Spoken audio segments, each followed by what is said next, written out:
সকালে ঘুম থেকে উঠেই বিজয় মামা, তারপর তানভীর মামা, তায়েফ ওরা সবাই মিলে নামাজে যাওয়ার জন্য রেডি হয়ে যাচ্ছিল। তো তখন আমি ঘুমেছিলাম, এই জন্য ক্লিপগুলো আমার আপু নিয়েছে। মাশাআল্লাহ ওদের সবাইকে অনেক সুন্দর লাগতেছিল।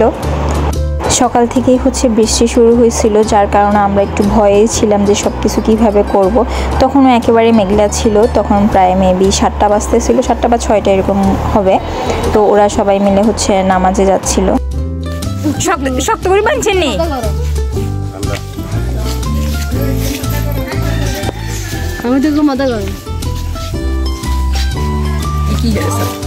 আমাদের কালাচানকে আনি বাঁচছে মাত্র। দিব যা নিচে দিয়ে আসতাম যা।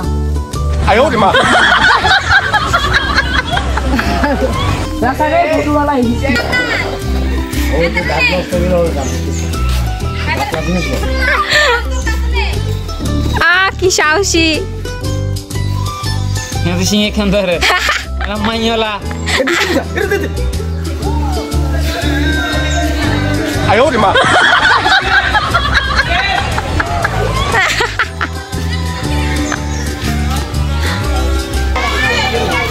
গাইস হুজুর চলে আসছে।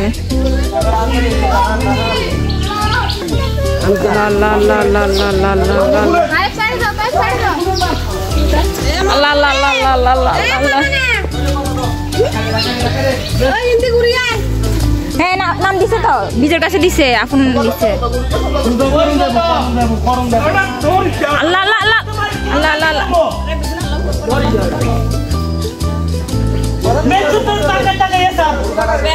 পানি দাও পানি দাও। এই যে আমাদের সাথে আব্বু আছে লাইনে। চামড়া খোলা শেষ। হ্যালো এভরিওয়ান, আসসালামু আলাইকুম সবাইকে, welcome to my new video. আশা করছি সবাই ভালো আছেন, আলহামদুলিল্লাহ আমিও ভালো আছি। আর সবাইকে আমার তরফ থেকে ঈদ মুবারক। সকালবেলা ঘুম থেকে উঠানোর জন্য আম্মু আর আপু বলতেছে যে হুজুর চলে আসছে, হুজুর চলে আসছে, গরু জবাই করে ফেলতেছে, তুই এখনও ঘুমাচ্ছ। তো ওরা তাড়াতাড়ি ঘুম থেকে উঠাই ফেলছে। কিন্তু আজকে প্রতিবারে আমাদের গরু জবাই করার হুজুর আরও অনেক আগে চলে আসে, কিন্তু এবার একটু লেট হয়ে গেছে। তো আমরা সকালবেলাও উঠছি, উঠে আপু খোলা পিঠা বানাইছে, ছোটো আপু, আমরা খোলা পিঠা খাইছি।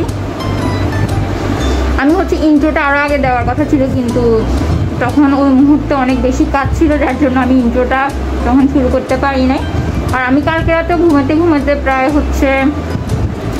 3টার মতো বেজে গেছে।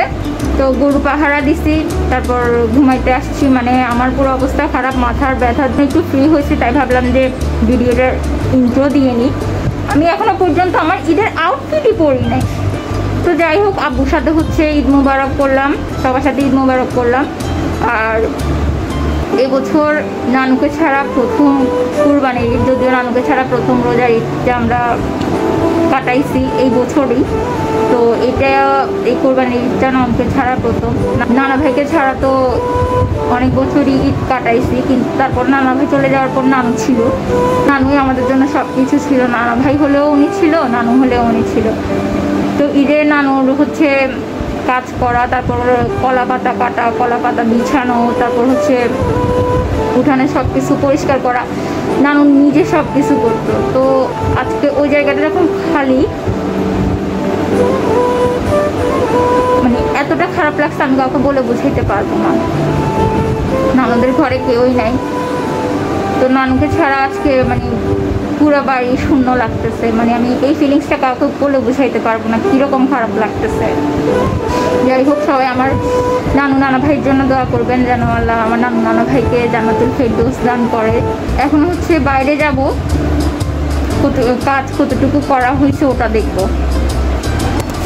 তবে এই যে আমার মেহেদি, এগুলো এখনও উঠানো হয় নাই, সময় পাচ্ছি না। আর এই যে মেহেদির রঙটা, তারপর এই হাতেও আছে। আমার আমি যেহেতু বাম হাত দিয়ে তো আর ডান হাতে লাগানো যায় না, তো আমার খুব শখ ছিল যে আমি 2 হাতের দোনো পিঠে লাগাবো। অনেক বছর পরে আমার এই শখটা পূরণ হয়েছে।